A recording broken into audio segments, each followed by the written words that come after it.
It is 11/11/22. It's a math problem, and this is the Wrestling Inc. podcast. Here we are tonight to talk about SmackDown on the road to Survivor Series War Games, Rampage on the road to Full Gear. Alfred, Issa, are we all feeling oozy tonight? Always. Very oozy. No Sami Zayn. Yeah, but on Roman Reigns SmackDown. was there, so that's like extra ooziness. That's like getting 2 extra shots of ooziness on your coffee. It's true. We did have the second most popular member of the Bloodline, Excuse Roman me? Reigns.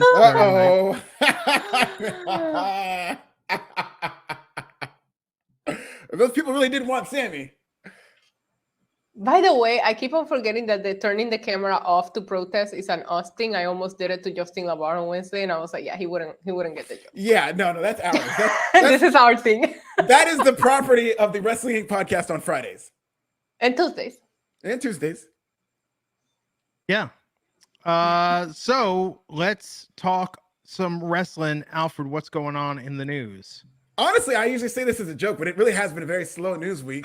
AEW Dynamite came out with their ratings. They were up 930,000, up from 911 against the World Series, 911,000 to be clear, and up 11% in the demo, 417,000 viewers in the demo for AEW Dynamite. So pretty solid numbers, but below a million. Looks like they're in kind of a malaise ahead of Full Gear. We'll have to see what they do on the Go Home show for Full Gear. But are you excited for that event, Issa? Yeah, I'm going to be attending Full Gear Live. I always have fun. I'm going to be in for a long show if it's the way that the pay-per-views have gone. But I always find AEW shows much more fun in person. They feel, I don't know what it is, but there's a good energy in the building, especially a sold-out crowd. The pay-per-views do very well. I mean, I got to go to New York, but we can talk about that separately. But yeah, I think AEW has found their audience. The 900,000, somewhere in there is consistent. Now it's a matter of growing it, but they do have an audience that stays and tune in every week. So good for them. I think everybody talks about no million, no growth, but also keeping a consistent number is very hard to do. Especially in 18 to 49, which is a very important number. Yeah. Yeah. Okay. Yeah, right. I just with ratings talk, it's just at this point, I mean, come on. Like, yeah, that was really only we don't have to focus on the ratings. What about Full Gear? Does that excite you in terms of AEW, Glenn? yeah. Oh, absolutely. I was looking at tonight, and man, that card is stacked. That pay-per-view might go on longer than it's taking to count all the ballots in Nevada and Arizona. Very timely joke there, Glenn. I see what you did there. Yeah, I'm only excited so far about what they do with MJF. I could see it going either way. We voted on my community. A lot of you voted in terms of MJF should be heel. 80% of you, I believe. And I think they should turn him heel, but I don't know. And He that is heel. intrigues me. He's gonna be Sure. heel, but I'm excited to see him win the world title. Yeah, I think it's long overdue for him. Has to happen. Pushing behind the scenes that he should be a babyface, but I do think he still has a lot of heel left in him. He needs to have a heel world title run before he's a babyface, I think. Times have changed, and it's okay to cheer the heel. Like, there's nothing wrong with that. This is not boo the bad guy. Like, times have changed, and the bad guys do tend to get cheered now. Okay, I agree that we are in a different time, but I don't think that means you should push to have the bad guy cheered. If it happens like with an MJF and he's over and he's playing his character, okay, and that's just kind of an added bonus.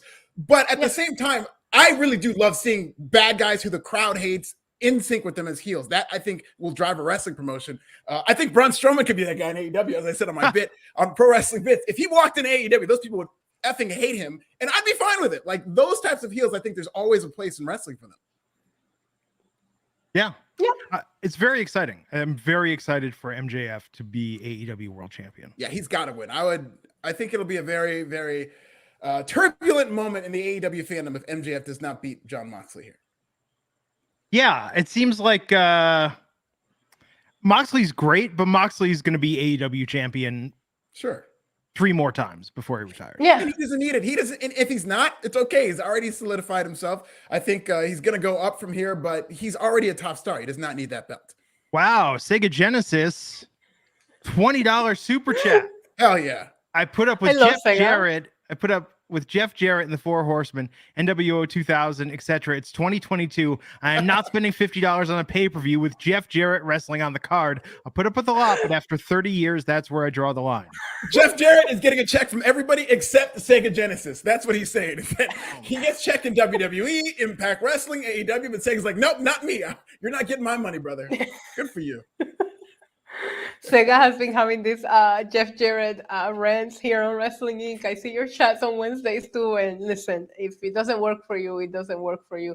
Who doesn't want to pay $50 to see youngsters like Sting and Jeff Jarrett go at it in a pay-per-view? NWA Full Gear. You're making this sound like Impact Wrestling, you know? There's more, but yes, there. It is weird that there's a little bit of impact in AEW.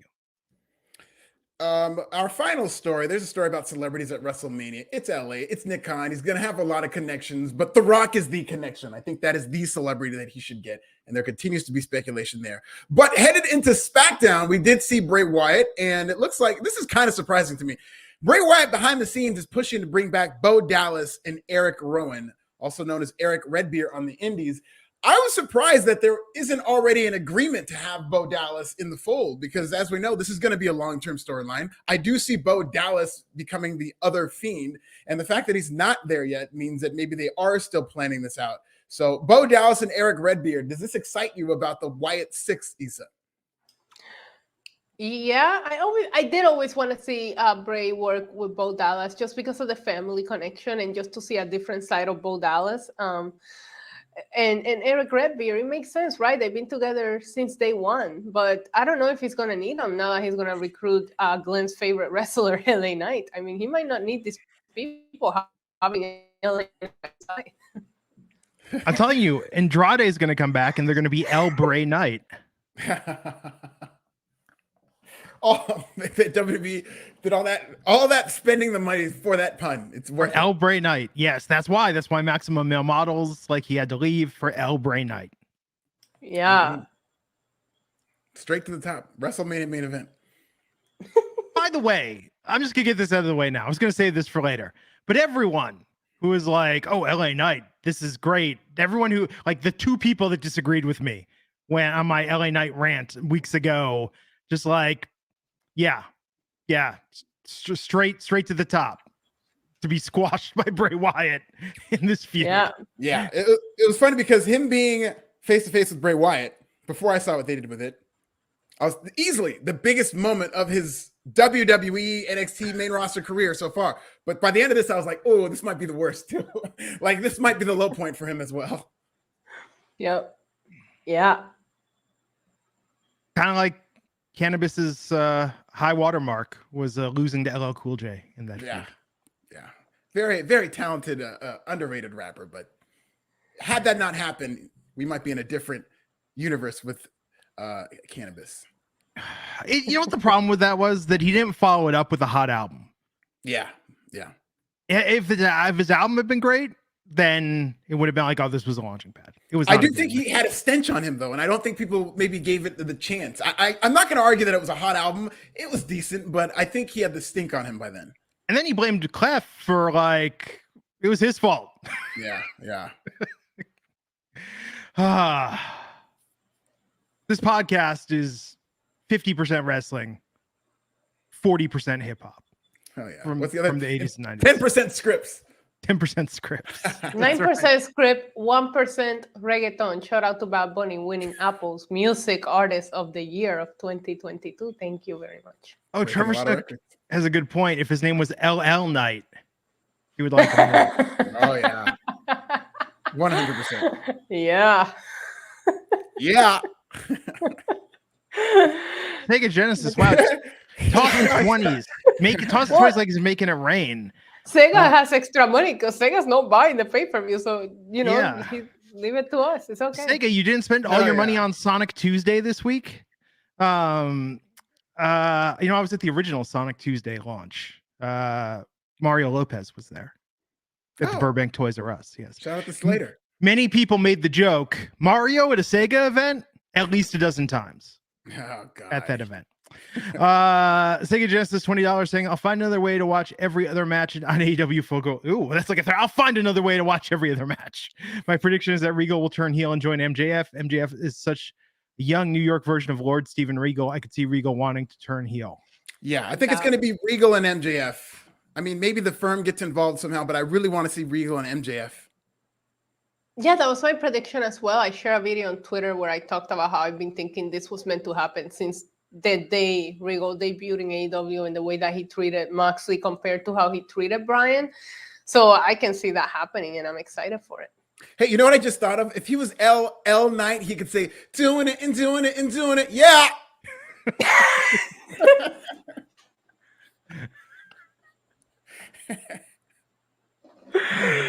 This is all we do on this podcast is we just pitch angles.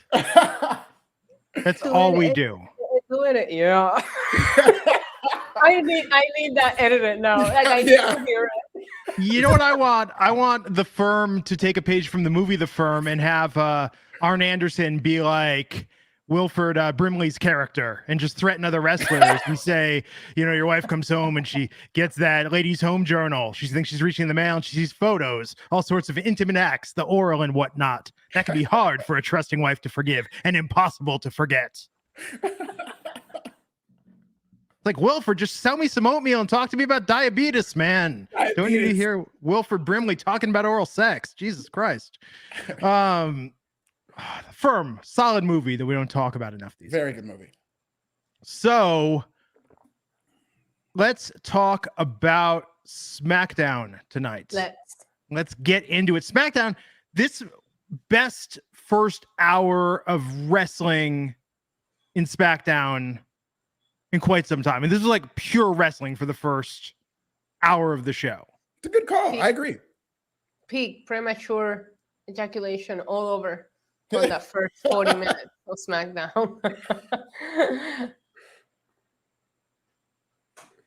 We like doing this podcast, Issa. We like doing this podcast together. She said premature. Premature, yeah. You know, because I thought they were gonna main event. I like how the show ended, but I really thought they were gonna leave the main event in for the Usos and the New Day. So I was very shocked when they announced on social media they were gonna kick off, and I was ready. Like, I sat down thinking, oh, we're gonna start with a banger of a match, and I was excited. He used to reply to the WWE account like, that's very Usi of them. Very, very Usi of the WWE to give us that match right off the bat. This was like your equivalent of saying, like, why don't you come over to the waiting room first, then we'll go to Applebee's later. I know. It's very backwards. It's not really how that usually works. But I have done that before, you know. Sometimes the wow, what a gentleman. What a gentleman. We still go to Applebee's though. Something like, you know. Some chicken wonton tacos, you know, afterwards.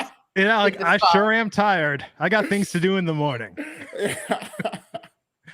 So, yes, the Usos and the New Day started this off. Man, when they keep them apart for even a little bit of time, it's amazing how great their matches are when they're not doing this every week. Oh, yeah. When they take New Day serious, like, they haven't really been doing much with New Day over the past, I mean, at least year. And so when they take him seriously, they're excellent. And I really do think they should turn heel. And I think they might be teasing that because there were a couple of times where, you know, they were kind of hammering it over your head. Oh, they're getting frustrated. We've never seen them like this. So hopefully they turn New Day heel because I just need them to be reinvigorated somehow. Glenn, what color energy is that you're drinking today? I'm drinking a hop tea. And this is tea with hops. So it's like a beer, but it's no alcohol. But it is the white tea. White tea, yeah. That's the answer right there. I knew this. I knew when I reached for this. I really like their green tea is my favorite that they have. Followed by the black tea and then the white tea. Oh, okay. White tea is okay. Black tea is just number 2? The green tea is pretty good. I like I think the taste of green tea tastes more like beer. So when you're drinking it, when you're drinking black tea, you know that you're drinking tea. Like, you can taste it. We have ample amounts of black tea here at the waiting room.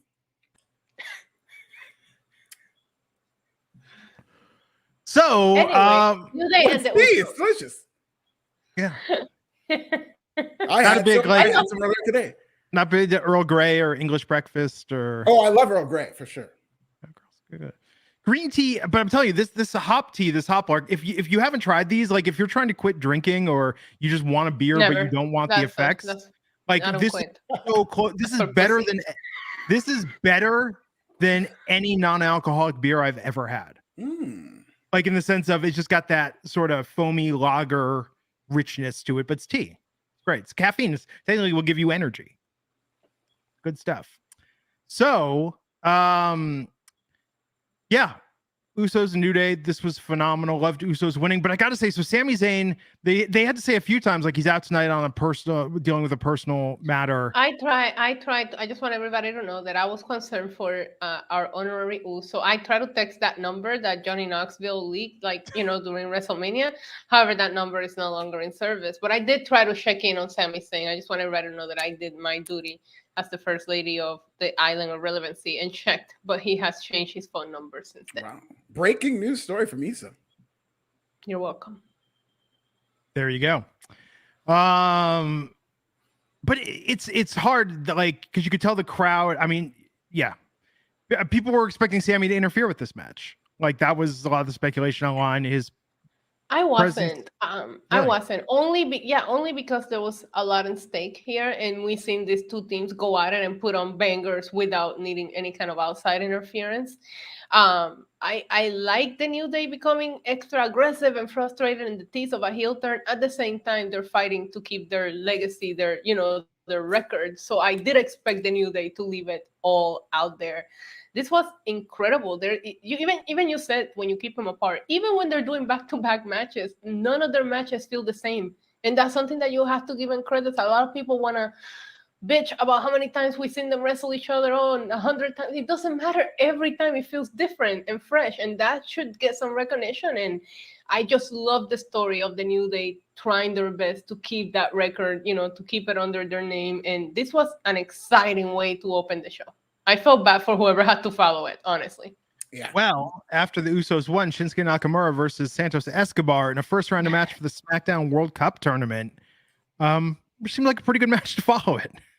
Yeah, I like how they're doing this too. They're really kind of copying the AEW All Atlantic Championship model, where they're going to get somebody from a different country around the world and do a World Cup. Just thankfully, they're not making another belt out of it. But I like what they're putting into it. It's a very well-produced tournament, and I hope Sami Zayn wins. And if not, I hope we get Braun versus Mustafa Ali. Please, with Mustafa going over. Yeah, there is flipping. He needs to do a flippy finishing move on it. Yeah, there is sort of like a Street Fighter 2, Street Fighter the movie quality to this. Yeah. Oh yeah. The Shinsuke Nakamura fit was so on point tonight. Oh my God. The little bumblebee vibes that we had going on. Amazing. By the way, somebody in the chat recommended a while ago Street Fighter The Legend of Chun-Li with Chris Klein that came out like in 2008. Really? Yeah. I heard it was horrible. It is so horrible, but so like you need to watch this movie. Okay. Yeah. Chris Klein should be in every movie acting the way that he's acting, and like he's so over the top. It was incredible. Who does he play? He plays Charlie Nash. Oh, so yeah, Charlie, the bootleg Guile. Yeah, yes, exactly. So my wife knows nothing about Street Fighter. We were flipping channels, that was on. We watched the entire thing, and I was like, well, if you love that, you need to watch Street Fighter the movie, which we watched the next night. And I'd forgotten how incredible that was. Possibly better than all of the above. And spoiler alert, if you play Street Fighter Alpha and you beat the game with Charlie, he dies in his epilogue, and it broke my heart as a child. It's very legit traumatizing moment for me as a child. I had never seen a video game character die like that, but he dies if you beat the game with Charlie. Are you okay now, or are you still recovering? I'm still recovering. I'll never be okay.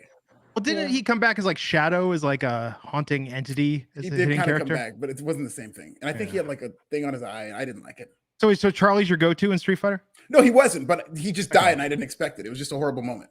Street Fighter 2, Issa, do you have a go-to character? I do not.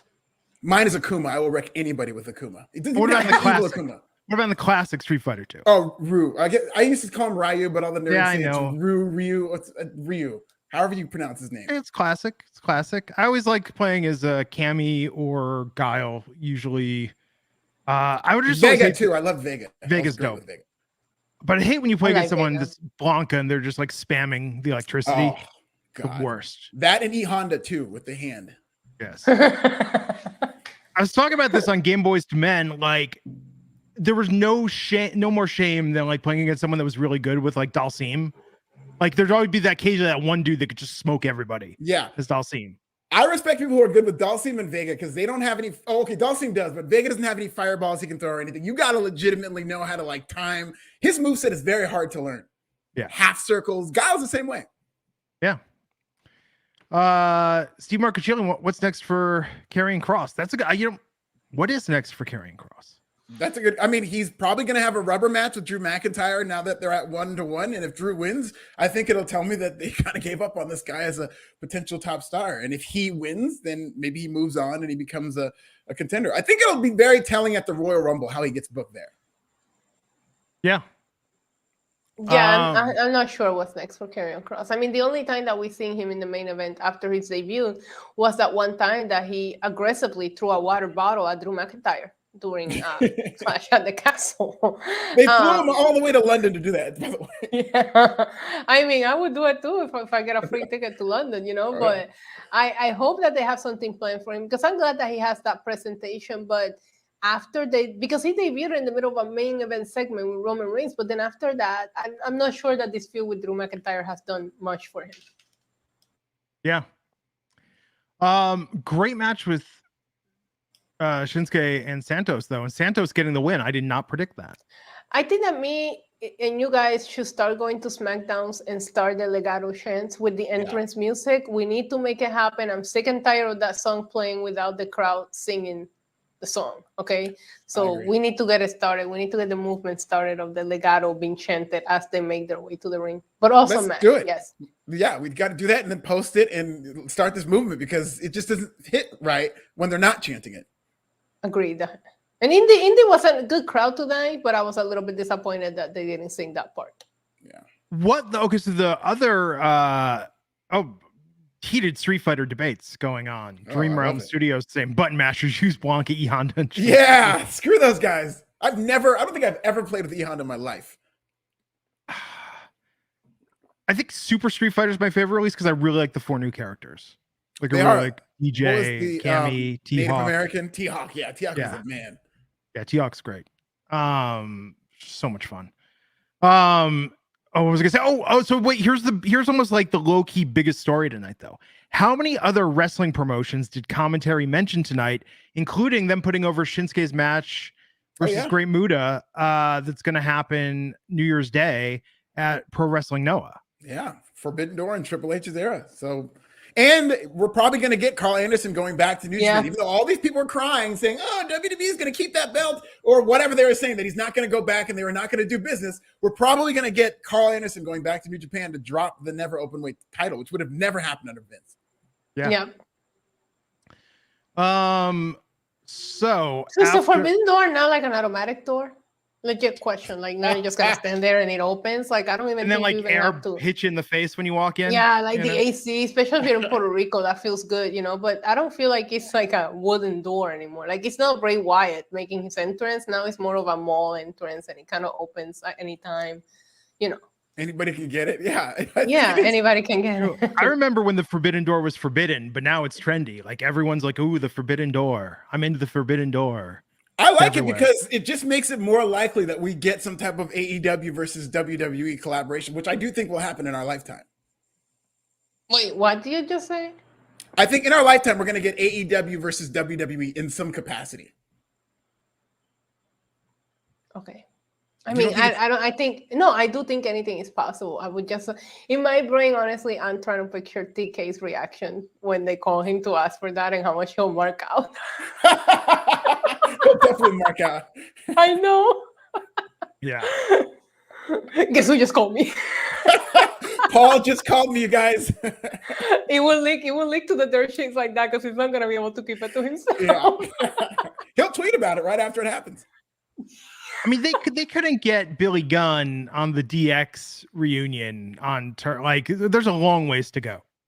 Not really. He was there for the taking. That was really WWE's end that kind of held things up because they didn't want to mention AEW. Yeah, but that's what I'm saying. Like it's not happening. If they couldn't make that work, like we're a ways off still. No, I disagree. If they got that far and all it took was an AEW reference, I think that we're at least on speaking terms. It's not like these two parties are in a cold war and they're not talking. I think WWE has all the leverage, but I do think that WWE is going to get sold eventually. And when it stops being about wrestling politics and more about, no, you guys are fighting, like it's almost like if Marvel and DC were owned by the same company. They're not going to say, oh, we can't have Batman fight Spider-Man. No, we're doing the Batman Spider-Man movie. Like, whether you like it or not. They've done crossovers usually when business is down and they're both like, we both need a boost. Sega Genesis is saying someone has to have done a Vega cosplay. Yeah, Zelina Vega, didn't she come out with the mask and the claw? She did. Yeah, she did. Maybe the Women's Rumble? It was at a Royal Rumble, yes. Yeah, it was good. Unfortunately, she ended up under the ring getting, I don't even know what Hornswoggle did to her, but that was a creepy spot. But yeah, it was that night.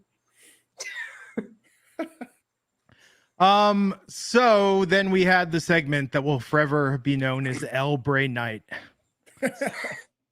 Backstage, LA Knight, America's sweetheart, was saying his catchphrases. He did say, "Whose game is it?" When we were trying to figure out what his catchphrases were. So, but I think one of them was like, "Whose game is it?" Like, yes, that's his thing. That is his thing. Now we know that's his thing. We've confirmed it. So he was doing his thing, and then Bray Wyatt came in. At first, I was like, Bray needs subtitles. Like, I can't figure out what in the hell Bray's saying. Yeah, I can always understand Bray Wyatt, Glenn. Maybe you're just not part of the cult. He's doing the Jake Roberts thing where you talk very low so that it draws people in, so that you really have to concentrate. You have to. If you've been writing with Bray since day one, you'll be able to understand him no matter what. I normally can. It was just a little extra husky with his voice tonight. I like that choice of words that you used there. Yes. But first we saw the tease on the screen like they've been doing, and LA Knight actually acknowledged it and was like, "Get that crap out of here!" I actually laughed. And Knight told him to get lost and go play with his puppets. Yeah, I love how they did the transition too. By the way, and I thought that was very disrespectful. I liked how LA Knight was like, "I don't know where you put those puppets." Whatever gives you pleasure. Yeah, whatever gives like you that. pleasure. I was like, yo, that's a mistake you're making, boy. I thought this was going to be a big moment for him, but just judging by how this went, I don't think it's going to be a big deal for LA Knight. But do you take this as Bray kind of recruiting people? Because Bray is insinuated to it, right? Like, what are you willing to do? Are you willing to do what it takes to earn respect? Like, I feel like Bray's now backstage kind of like feeling people out and recruiting. And they should, because they're doing the 2 War Games match. I hope they don't do away with Survivor Series elimination altogether. And if they really build to it and you get Team Bray after he's built it up for a few weeks against whoever he goes against, I think that'd be very interesting. You have 2 weeks. I mean, I guess 3 years. They should have been doing it. Instead of repeating his promos, they should have been doing this for the last couple of months. Recruiting a stable, if it's like Bray Wyatt, LA Knight, like why not throw Madcap Moss in there? Just really go all the superstars for his Wyatt 6. I mean, yeah, the look on Issa's face says everything about this. Like bring Bo Dallas and Eric back and let Bray have complete control. Or keep him alone, or keep him by himself. Keep him alone, even better. Plus, it's like Emma's recruiting Madcap Moss. Yes. Sheed Black saying a lot of good games came out the past 2 weeks. Bayonetta 3, Sonic Frontiers. And the Atari 50th anniversary game came out today, which is an archive of classic Atari games. I've heard great things about it. I think I'm gonna get that later tonight and load that up. Do some retro gaming. Sheed Black Buck 99 Super Chat also saying Neo is one of the hardest games I've ever played. I don't know, man. I was talking about this on Game Boys to Men about Miner 2049er from back in the 80s that I never got past level 9 on that. Reloaded it up on an emulator. Still can't beat that game. 40 years now, I can't beat that game. I'll tell you one thing, Metal Gear Solid is impossible to beat without a walkthrough. And I challenge anybody to beat it for the first time without a walkthrough, because there are so many things you have to do in that game that you really are impossible to figure out on your own. Yeah. Kids don't know how hard games were before the era of walkthroughs. We had to call them the Nintendo Fun Club hotline, which was an 800 number. And then they started charging for it. And they would never give you a straight answer. You would be like, hey, in The Legend of Zelda, I can't find the hidden cave. And they would be like, try deploying explosives in the northwest portion of the map. I'm like, just tell me where it is. I don't need like your cryptic riddle to try and figure out how to get to the next spot in the game. You would actually buy the manuals too. Remember they came out with the books. Yeah. about video Yeah. games, and you were like buying to try to learn all the cheat codes and all the stuff you had to Tips do. and tricks. I remember, yeah, I had my first job at Sam Goody, and I remember we set up like the gaming section. We had like the gaming books, and that would sell like crazy. And I was like, haha, nerds. And then I started playing and realized that I needed it. Sorry, like, I Glenn, don't but have- It's what I said. Okay, I was working there to get a discount on my NSYNC and Backstreet Boys CDs. I wasn't there for the gaming. Sheet Black 499 saying the original Mega Man series hard as hell. You need that Game Genie. Hey, Yeah, Mega Man is one of the hardest games of all time. Yeah. I never, even with the Game Genie, I had a hard time beating Mega Man. so if you go to Jeff Gerstmann's YouTube channel, we released a free half episode of Game Boys to Men where we talk about me being an expert witness in the Game Genie trial. So if you want to know like the full story of the Game Genie, my involvement in that, like that's on Jeff Gerstmann's YouTube channel. I love that. Oh yeah, I'm checking that out. Nintendo didn't want the Game Genie released. They were like, it's going to ruin games by making them too easy. And I got to testify in federal court against Nintendo. Wow. Holy crap. Snitch. When I was 16. And the judge in her findings said Nintendo put up a lot of experts, but Galoob put up a 16-year-old game player, Glenn Rubenstein, and that was the compelling testimony. Wow. Because I was like, gamers aren't dumb. You're such a freaking legend, Glenn. That's I got paid $20 an hour for that trial, and I found out later. Well, yeah, but I found out later expert witnesses make like 10 times that. Yeah. Like I got so screwed. Should have gotten an agent, man. Yeah. But yeah, check out that episode. So let's talk about the six-pack challenge, the number one contenders match for the SmackDown Women's Championship with Liv Morgan, Sonya Deville, Raquel Rodriguez, Lacey Evans, Shotzi, and Zia Lee tonight. I love when everything went as planned in this match, right? Oh yeah, yeah, especially the finish, right? They didn't even give him the table spot, by the way. I thought they were gonna go back to it. They're like, no, we fucked that up. Let's just go home. They tried. Yeah. Those poor women, because it looked like they were setting something up pretty good. The crowd was into it, and then they all crashed and burned, and the crowd was like, all right, table, let's go back to this table. Do you not think it's like, I mean, if the one thing I said as I was watching it is if it would have executed it successfully, it would have been a great spot. But even the fact that you had the smallest one jump from so far away, like it didn't feel like you placed the right people in the right spots. Like probably should have had Raquel because she probably barely even needs to leave being so long, you know, but like even, and I get it because Liv Morgan has been so hard, you know, she's into this psycho hardcore stage. It'll make sense for her to be doing that. But I was like, why would you pick the smallest of them all to be the one to do that spot? Regardless, I see what they tried, but it was a big botch. Yeah. Yes. But there were some good spots in the match. And Shotzi Lacey Blackheart. Evans still alive. I mean, I was worried about her. Yeah, Lacey Evans sighting, so she's not cutting promos anymore, but she is there. Thank God. No, see, I want her to cut the promos because I want to see a reaction to these promos. I need the companion pieces. Hard times. Anyway, she's still there. Good for her. I mean, she didn't do much, but she was there. She took the pin. Didn't she take the pin? I think she took the pin. Am I misremembering that? Did she? I think so. Shotzi is going to face Ronda Rousey at Survivor Series. It's another feud that's starting very late in terms of the buildup. Yeah, I mean, all of it is. But she's going to get a great entrance. I hope they get her a real tank, full size, to enter. But it's not a good sign when she was backstage talking to Emma and then gets attacked by Ronda and Shayna and just like beat up. Like this is not a promising start for people that are thinking maybe Shotzi can win this. If she gets to use I don't think. Yeah, I was going to ask if she gets to use the tank. Does she still beat Ronda Rousey even if she gets to use the tank? Because I don't think she would. Glenn said no one ever. But anyways, I thought it's like a throwaway feud for Ronda. I don't see her losing the title, but it's a good thing for Shotzi to be getting this opportunity. We'll see where she goes. But yeah, if the first thing we see is her getting choked out by Shayna Baszler doing the dumb babyface syndrome of not knowing who's behind you as you're talking crap. It was just, no, it didn't do her a lot of favors. The tank looked great. Clean up on aisle green. That was a good line. Yes, that was good. So Ricochet got interrupted by Gunther in the middle of his promo. This was great. I love Gunther. Braun Strowman versus Jinder Mahal in a first round tournament. Yeah, let's go, Braun! Braun's making it. Braun's winning that World Cup. He's gonna show all you flippy floppers.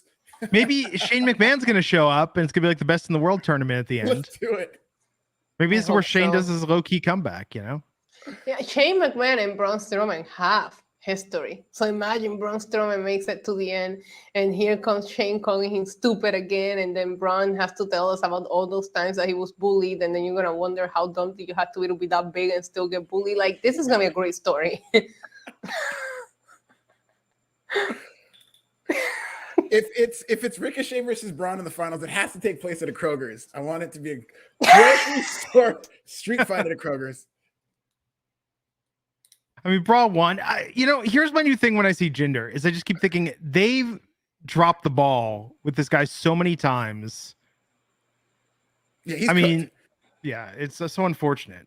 I don't know about you, but every time I see Jinder, all I think about is that Punjabi celebration party, and that was So lit, good. and I will never forget it. Didn't that slap? Yo, big time. I'm still thinking about that freaking segment. That shit, I was like, hey, I'm gonna have a party with some Indians. Like, that shit was awesome. Yeah. They just rushed him. I mean, it was clear what they were kind of trying to do, but it was just very sloppy. And I do think he could have worked out as a heel world champion had they taken about 6 months to build him up first. I don't know about that. Well, all I say is I want to party with them. I didn't say I want him as champ. I'm saying he could have been champ. I'm saying he had the look and he talked. They just forced him on us. And he was incredible. It didn't seem organic at all. There was a while where I think he had the best physique, not just WWE, but like all of professional wrestling. Yeah, he looked like a world champion kind of like material. They screwed it up. She Black 499 Super Chat wants to know, did I have Rob the Robot or the Power Glove for Nintendo? I did have the Power Glove, and it was a huge piece of crap. Didn't work.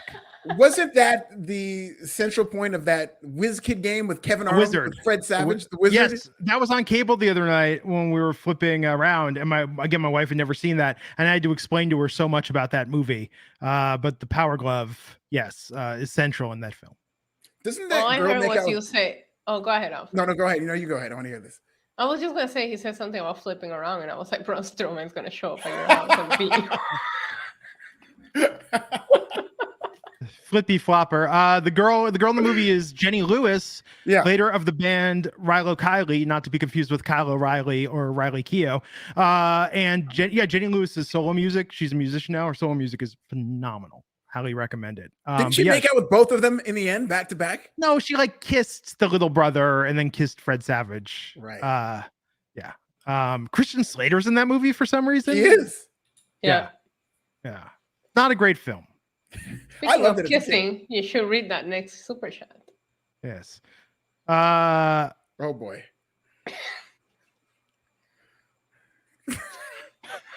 Alfred, why don't you read that super chat? Okay, I will gladly. Now, the views and questions expressed by Bear Hudson are his own. So this is friend of the show, Bear Hudson. As a super chat, we read all super chats on this channel. And he says, this is Bear Hudson now. Don't you edit this and make it look like I'm saying this. Bear Hudson went to a funeral today to help my mom and noticed her close friend since I was small. She is 70, but does not look her age. Should I smash or leave? Bear, respectfully. Smash, but we're all black. Smash. Yeah, please have some respect. I'm popping for Glenn's little profile picture. I saw that, Glenn. I saw that. That didn't get past me. I saw the script Starbucks coffee. Bear, I would definitely say smash. Respectfully, though. Respectfully. And Applebee's have an excellent senior discount. So make sure that she pays. I know about that. As you are both aging, not as old as I am, do you ever watch movies and then look up an actor or actress and figure out how old they were when they made that movie? And you're like, they're 5 years younger than I am now. Yeah. And it's just weird how old they look all the time. Yeah. Yeah. Very Especially strange. those like teenage movies back in the 90s that all these teenagers look like they were 30 years old. Yeah. Like The Breakfast Club. Yes. And speaking of Oldest Wilford looking Brimley, teenagers in the book. Wilford Brimley wasn't even 50 years old when he made the movie Cocoon. But he played one of the senior citizens. Yeah. Just an old looking dude, I guess. And you compared him to Arn Anderson. Arn Anderson's been the same way. He looks now the way he looked. You know what I mean? Like there are some people, and here's the other thing when you watch 80s movies, like there are a lot of teenagers that were played by people that were like in their early 20s, but they look middle-aged. Right. And I was trying to figure this out. With women, I think it is, because I remember this when I was in grade school. I remember a lot of girls I went to school with would go and get their haircut with their mom, and they would end up getting like a mom haircut when they were 15 years old. It was a very weird phenomenon in the 80s and 90s. Zachary R. $2. Pee Wee Herman hanging with Legato on SmackDown. I loved it. I thought he slayed. I said that too on my stream. I was like, why is he cosplaying as Pee Wee Herman? Sheed Black Buck 99. WizKid is a good movie. Have I seen WizKid? Yeah, we were just. Oh, that was the Wizard. We're the Wizard. Okay. Yeah. Let me see. What's Oh, WizKid? I thought it was about some kid in Philadelphia ordering cheesesteak. Extra Whiz. Hell yeah. I'll have to check that out. Like, there's a lot of you know what it is. I haven't seen a lot of kids movies kind of from that era, because I think as I became a teenager, I was like, well, I'm not going to watch kids movies anymore. But then I'm flipping on cable. Oh, flipping again. There we go. Flippy flopping on the cable, and then it's like, oh, I never saw Sidekicks with Chuck Norris, so now I'm going to watch this. And this movie is insane, legitimately insane. I always thought the movie was about Jonathan Brandis, and he was learning karate from Chuck Norris. It is about Jonathan Brandis as a kid who fantasizes that he is Chuck Norris's sidekick in a bunch of movies. Oh, that's awesome. Very meta. Yeah, and then at the end, he's in a karate tournament. The evil sensei is played by Joe Piscopo. Chuck Norris shows up at the karate tournament, spoiler, and Jonathan Brandis actually gets to meet him. Wow. Yeah, but it's just a crazy movie. I've never seen Three Ninjas. What? Okay, that was legit. I was a little too old. I didn't see Captain Raw until 6 months ago. A little behind on some things. Got to get on that. Sheed Black Book. I didn't know he did me the wizard. Thank you, Sheed, yeah, for clarifying. I like WizKid. I'm gonna make it into a YouTube series. Is it gonna be trying different cheesesteaks all over Philadelphia? I was gonna say you could probably get people some Cryptonesia, like the Kazam, Shazam. Sinbad never starred in that movie. That's a Mandela effect. Don't get me started on that. Oh, it exists. It definitely exists. Well, speaking of Cryptonesia, so tonight, Hit Row, BFAB was going to have a match against who? I don't know. Oh, it was going to be Zelina. Okay, it was going to be against Zelina. That's right.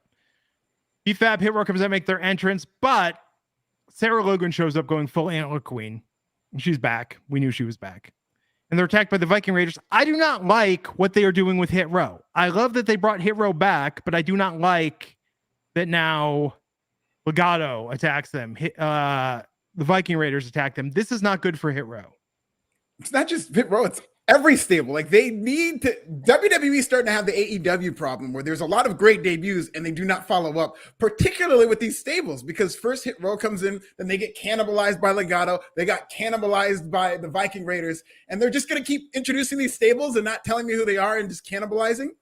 That was my whole point. It feels like they all debuted the same way. Maybe not Hit Row. They kind of came out, right? But after that, Legato debuted attacking them. Now you have the Viking Raiders debuting, even though we just saw them on TV recently, and they were putting on some great matches against the New Day. But now they have the Antler Queen with them, and I love Sarah Logan's look. Completely different than what we've seen before. Is it completely different? Have we never seen it before? No. I'm not talking about our other project, Glenn. No. You didn't see this on Twitter.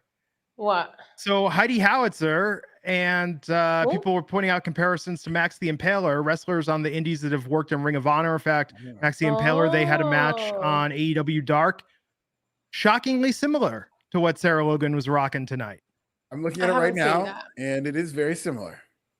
Okay, fine. Can somebody send me the tweet? Yes, go to Heidi Howitzer's Twitter. She's got on there. I saw quite a few people. To do all that. Quite a few.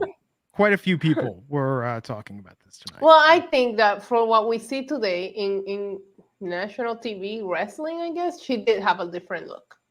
But I will go look at this then, because there's a lot of people stealing other people's ideas happening all over the internet right now, actually. All over the internet. There was an controversy with A-Kid too. Was it Axiom actually with the mask? Yeah. And it is very similar to somebody on the Indies. Yeah. Impersonation is a huge problem, and not just on Twitter, also in the world of professional wrestling.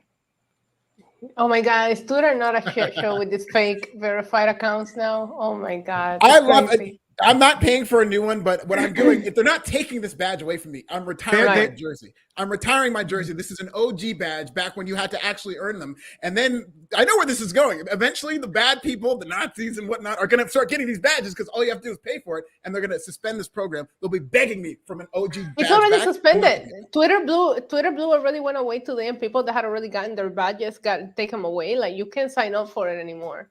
I was seeing so many. First of all, seeing so many fake tweets. And on top of that, I do got to say the memes about like, oh, this is a real verification, a fake verification. Like, it got old real quick. Like, it only took 24 hours for that meme to stop being funny.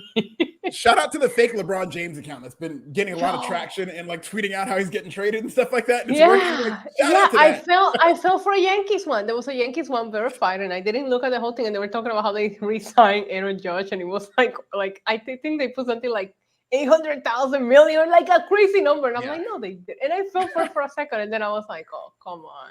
And nobody trolled WWE with this. Yeah, seriously. You would think, hey, listen, there's still an opportunity there. So I might choose AEW, but you know what? I'm going to create a fake Tony Khan account, and I bet you they won't be able to tell the difference. There was one. There was already one. Oh, there is? Yeah. They were like, I don't know what match was announced. It was like a really dumb match, and I saw a lot of people fall for it. Did it say like justified? This is awesome chance. Justified. This is awesome chance. No, listen, that's my favorite thing in the world. I would just, if I was a fake Tony Khan account, anytime there's a tragedy, I would tweet justified. Fucked up. I would never do that. Dylan Matthews asking, does my Roman tracksuit come on? It's actually a jacket by a brand name Cool, Kuhl, and they've got the thumb holes. Oh, look at that. Yeah, I love these. Love these. Love a good thumb hole. Yeah. Who doesn't? Thumb holes forever, man.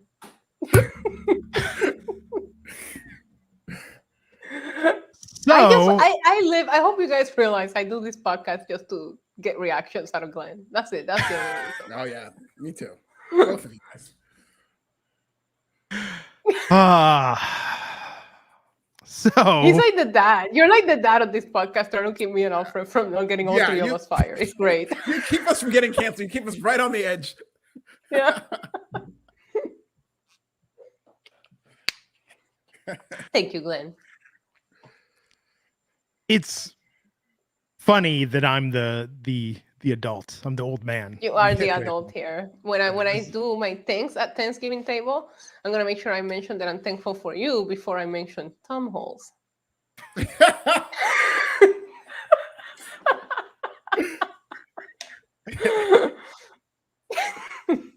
So let's talk about this main event segment with Roman Reigns honoring the Usos after the victory tonight.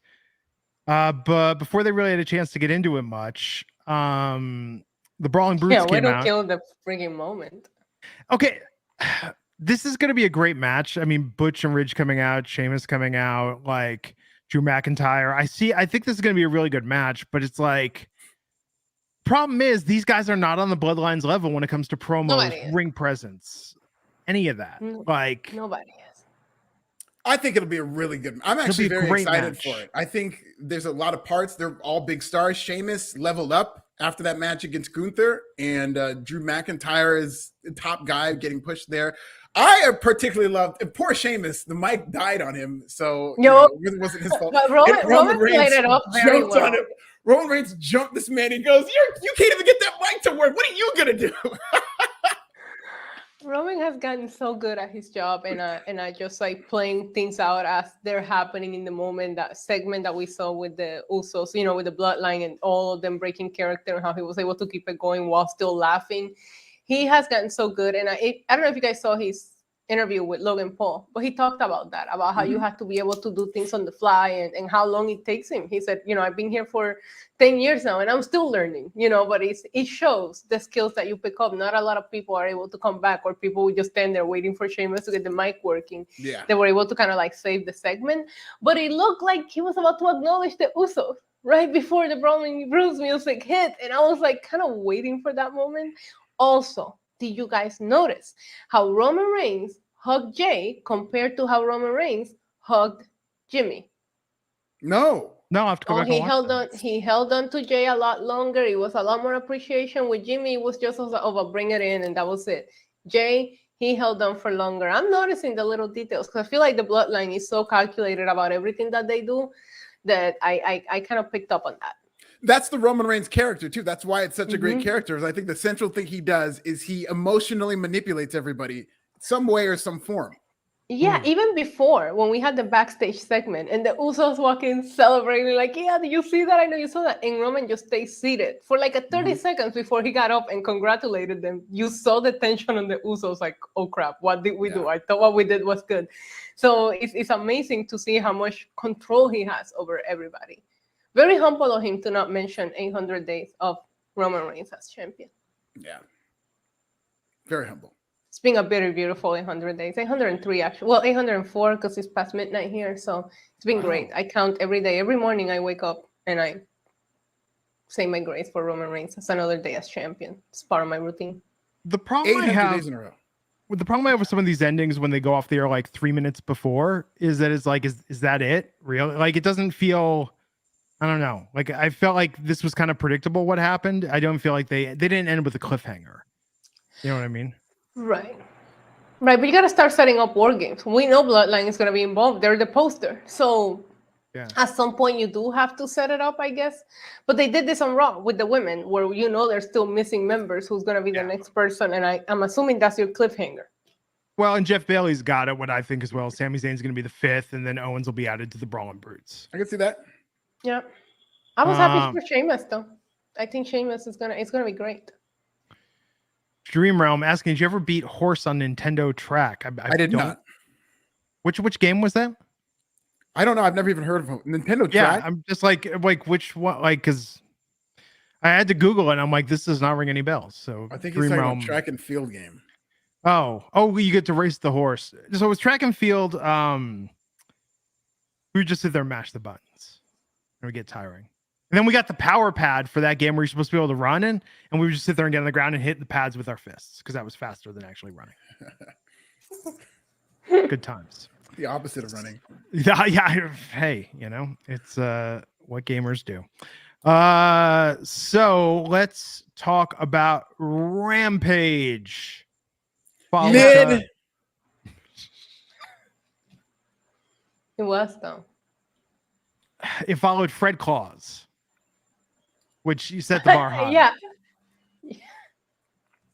I did tune in time to see the last minute because SmackDown ended early, so I did catch that. I tweeted this. Why isn't Tony Khan going to Warner Brothers and saying, why don't we let a wrestler pick a movie from, that you have rights to? They'll intro it. They'll come between the commercials, come on the air and like talk about the movie and why they like it and get people hyped. Why don't because you're always showing The Accountant and Batman versus Superman. Why don't you tie this in and have it hosted by an AEW wrestler? Because I bet you there is not an insignificant number of people that probably would turn off SmackDown for that. I like that. It's a very Eric Bischoff move, but I think it would work. I nominate Sonny Kiss. Sonny Kiss would be amazing. Yeah. Doing that. Orange Cassidy. Yeah. I mean, they could do this with almost any wrestler and it would be interesting. Can you imagine if the Acclaimed got to pick the movie that went on before? My attention. That would be great. It would be 8 Mile. Yeah, hell yeah. Just came out on 4K Blu-ray. God, what a movie. Go. So good. Who would have thought that Papa Doc would go on to become the new Captain America from Out of the Shelter? Insane, right? Yeah. His real name's Clarence. We always knew he was fake. That's where he should have been the whole time. Yeah. Who would have thought Lotto and Lickety Split would not go on to other things? Yeah. I was hoping for big things for Lotto. I liked his. Listen, I'm not saying Eminem lost that battle, okay? No. But it was close. No, Lotto's verse. I was like, I don't know. Lotto's verse was good. Like Rabbit's was just a little bit better. Yeah. He could have gone on to become the face of a sports bra, line.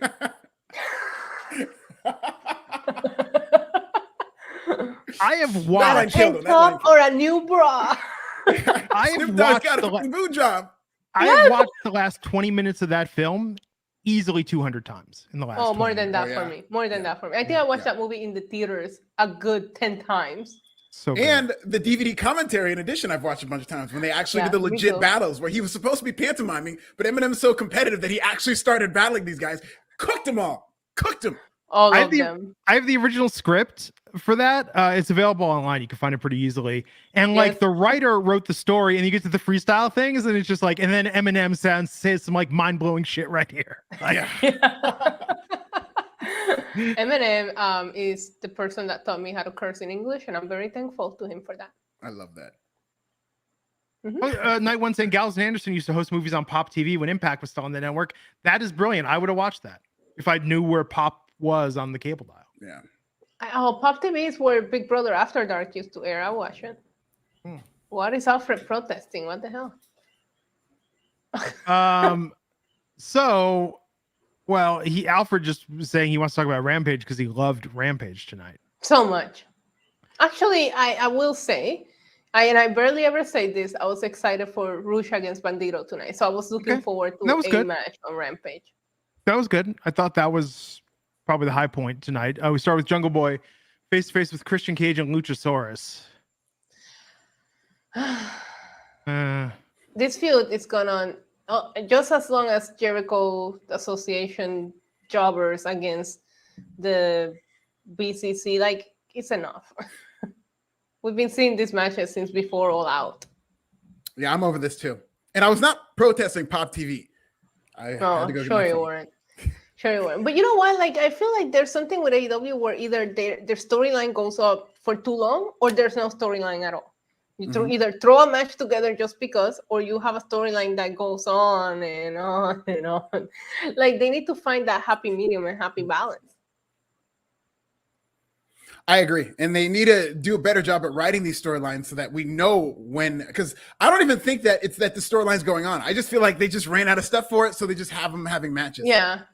Yeah. And also don't write, I don't know if they're writing scripts or not, but let's not mention I Squash You at All Out and remind us how long this has been going on for. Because as soon as he said that, I was like, Jesus, he's right. They've been doing this for months. Yeah. But still cage match, always fun times. Absolutely. I thought that the promo was intense, but I feel like I've seen versions of this before. Right. I do think Jungle Boy has gotten a lot better doing live promos and on the mic. Definitely. Like when we look at 3 years ago, he looked like he was about to have an anxiety attack every time he had to talk live. And now he looks a lot more comfortable.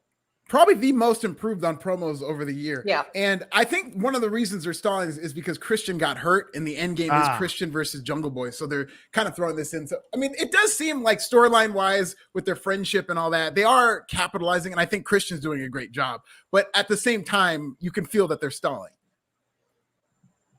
Yes. Well, what did you think of Brian Cage versus Dante Martin first round match for the AEW World Title Eliminator Tournament, Alfred? I thought Dante looked great. I mean, unfortunately, they don't do anything with these guys, so it's hard to care about it. But once Dante started flying around, the entire crowd got into it, and I thought he was really good. And so it's good to see Brian Cage from Chico, California is back doing something. So good for him. Shout out to Chico, California. Shout out to Chico. He's been interesting recently, like, I don't know, ever since his match with Wardlow. I personally feel Brian Cage has really turned a corner. We went from not seeing him to not only seeing him constantly, but putting on great matches. When you put Dante Martin on as good and talented as he is, I assume he's going to lose. He never wins. So, yeah. Good match. Backstage, we had a face off with Hook and Lee Moriarty. yeah. Hook's still over, so good thing they're doing something with Hook. And who did Bandido wrestle against, Issa? Rouge. Oh, I forgot to say Butch. We did see Butch at the end of SmackDown. Oh, we did. That's right. Butch.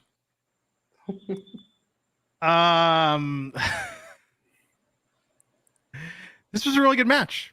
These guys really talented. Great. Really enjoyed this. This woke me up a bit after when tonight was starting to drag a little. It was great. And I'm going to go a step further and say that I believe that Bandido, and this is a very high bar, but I do believe he is the single most talented person on that roster. And I think that they have gold, and it's a big deal that they sign him. And I want to see him be like a real top star there because he has the talent. And the crowd is already doing some of his shtick from the indies where they would chant Trace when he would get a near fall and dose when his opponents, and they were doing that in other matches. And this guy is one of those guys who's so charismatic, does not really need to be a great promo. He's a great wrestler. And if they put him in these great matches, he's going to get over by himself. That escalated quickly. Most talented, huh? Most talented on this roster. He's great. The one thing that I will nitpick at this match is that there was a little bit of a distraction at the end, and I think that Rouge and Bandido are both so talented that I would have rather not have any distractions, let the match end, normal and clean without any kind of shenanigans. Yes. So Bandido won and Rouge lost.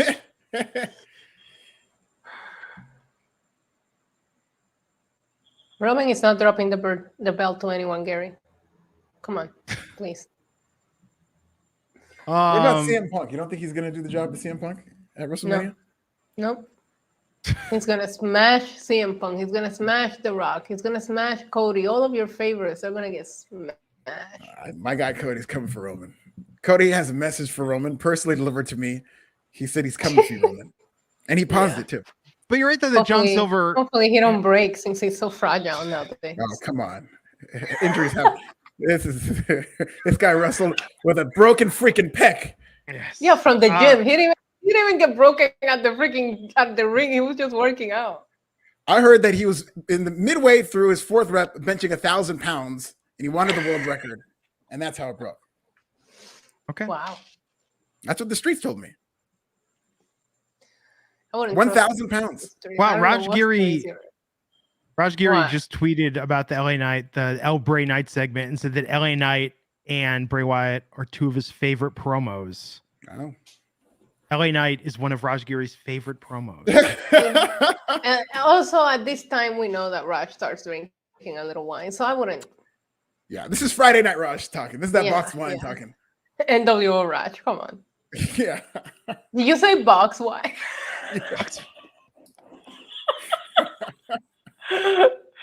Oh my god. Raj has been a fan of LA Knight for a while, though. When we would do the Wednesday night podcast, he would put him over. Okay. But you're right, though. John Silver shouldn't have interfered. This was a really good match. Bandido should have won this on his own. I love Bandido. I love Bandido. I like his look. I like the mask. It's different than your regular mask. Yeah. I like him a lot. I recently became familiar with him.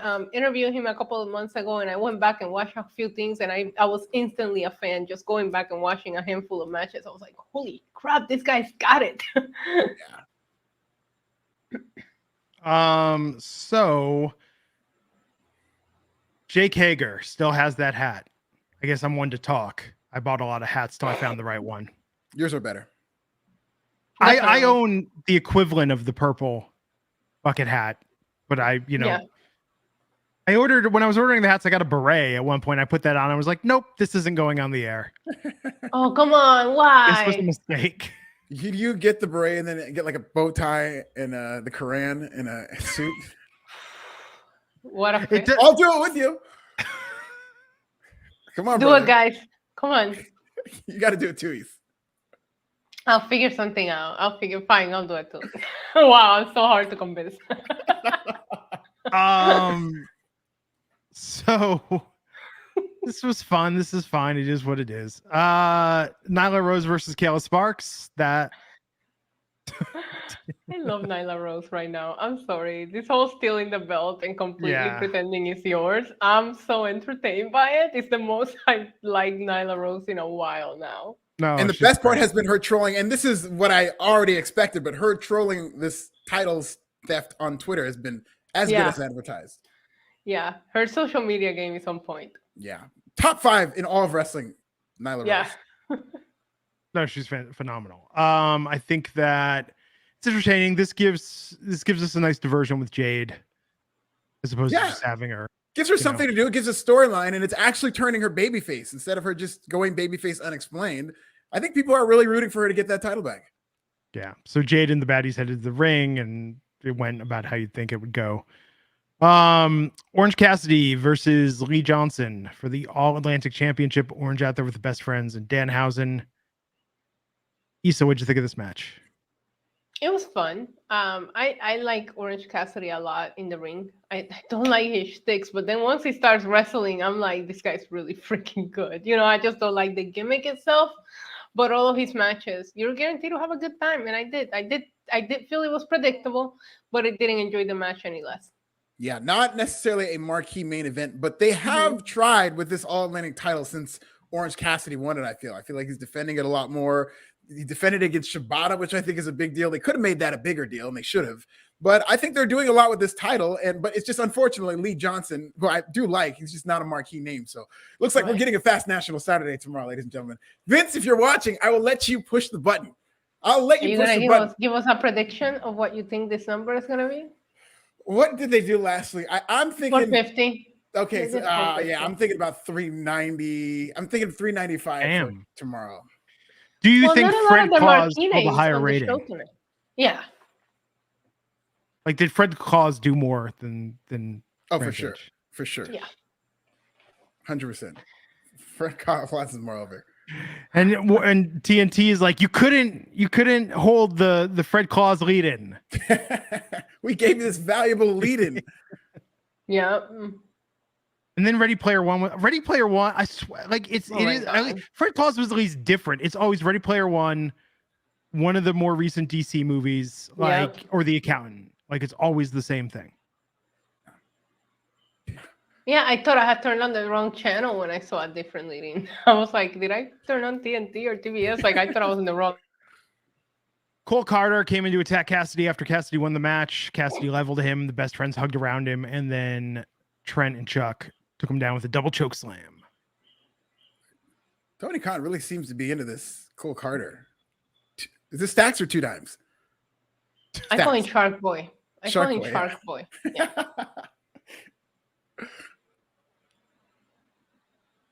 Yeah. I mean, they had him in that segment. Like, I don't think it made a lot of sense that they had him in that segment with the whole Darby and Sting and Jeff Jarrett, and then he wasn't there at all with them this week, and now he shows up here. For me, he feels a little all over the place right now. Yeah, of all people, he's getting on TV every week. I mean, yeah, I mean, he's part of the D'Angelo family. This is not just WWE thing, you know. He's got family in the, what is that place? What industry do they work at? Sanitation. Yeah, business. he's got family in the sanitation business, so you know he's gonna get TV time no matter where he goes. Do you think that's what it is, that Tony D is calling Tony Khan like, hey man, you better take care of my boy? That would be amazing. 1000%. Tony Khan fears Tony D'Angelo. Yeah, but I mean, Two Dimes is like the the Joey Fatone of the D'Angelo family. Definitely. Yeah. Whereas, Tony D himself is the Justin, the JC, and the Lance. He's throwing Joey too. Just Justin and JC. Just Justin and JC. But good on him that he's doing something on AEW. I'd like to see Bodie go to AEW. Like I said, I think, if you want to explain the Varsity Blondes into a trio, I think Bodie would be a phenomenal addition to that stable or storyline. Maybe he comes back. I have faith that he dropped out and then he's going to realize that was a bad decision and he'll be right back to chase you. Pursuing education. And the lesson there is stay in school. Yeah, stay in school, kids. Chase U, the most prestigious university in all Florida. Yeah. So there you have it. That was SmackDown. That was Rampage. It was an exciting night. I mean, Roman Reigns was there, so that's always fun. But Sami Zayn wasn't. Oh yeah, he changed his phone number. I love that you're like, yo, does that still work? I mean, it's the only way I could think of to check on him. You gotta give me credit for even remembering that. Zoe Stark like retweeted me with some shade. What? Really? Because I was like, Nikita's gonna finish this. Zoe started it. Nikita's gonna finish it. She was like, "Oh, it's cute that you think that." Oh wow, well that's good. She's paying attention. Oh. Shout out to Zoe Stark. Yeah. Yeah. I do not. I don't see a possibility, or I'll just say I don't want to live in a world where Nikita Lyons is not NXT Women's Champion by WrestleMania weekend. By the end of WrestleMania weekend, I think we're gonna get that. might happen sooner, but I don't think it'll happen later than that. Okay, we'll see. I mean, who else? Cora Jade. Sol Ruka. They are supposedly No, really please high on stop, Cora Alfred. Jade. I thought I was reaching. You're just like, that's enough. Te pasaste. Like, no. Cora's good, but Tiffany Stratton, if she comes back. Tiffany Stratton's been posting up a storm on Instagram lately. She's got to be coming back soon. Oh yeah. Yeah. We'll see. We'll see what happens. It's exciting though. So did you guys watch Becky on Young Rock last week? No. I did not. It's good. I have to check it out. She was actually better, more accurate casting than the majority of like they had a dude that like didn't look like Mr. T, and they're at the Goonies music video party, and they just got like a random fat kid, and Mr. T's like, "So Chunk, I like your movie." Like it was just like no effort whatsoever put into the casting of the majority of these roles. Like we'll put a wig on him, he'll be fine, you know. But Becky did the voice. It was good. That's awesome. Good I have to times. check it out. At least her segment I'll check out. Yeah. Cool. Well, everybody. And yeah, do people like Young Rock aside from the like fun? I mean, like I feel like what I've seen of it, there's a couple good scenes every episode, but I've yet to see a full episode where I'm like, oh, this was an amazing episode of Young Rock. I haven't. It does okay in the ratings, but yeah, I've seen a couple episodes and I thought they were good, but I'm not into it. I don't watch every week. I haven't. I only watched the segment with the young Roman Reigns.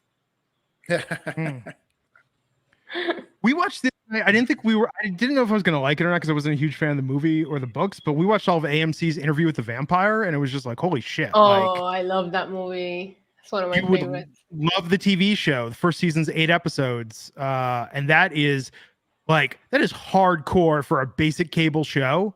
Like, I had to check it out. You're the first one to recommend it to me. It is violent. There is so much sex, so much like nudity, like but it was way more interesting than the movie. Is there any kind of vampires? Well, it's all vampires. Okay, good. No, just making sure. I mean, it's got Lestat, it's got Louis, it's got Claudia. It was very well done. Very well done. I'll check it out. Highly recommend. Have a good weekend, everyone. We will catch you back here on Tuesday for NXT. The Raw crew will be here on Monday. Take it easy. Issa is at NYC Demon Diva. That's Diva with a 1. Alfred's at This Is Nasty. I'm at Glenn Rubenstein. We'll catch you back here next time on the Wrestling Inc. podcast. Take care.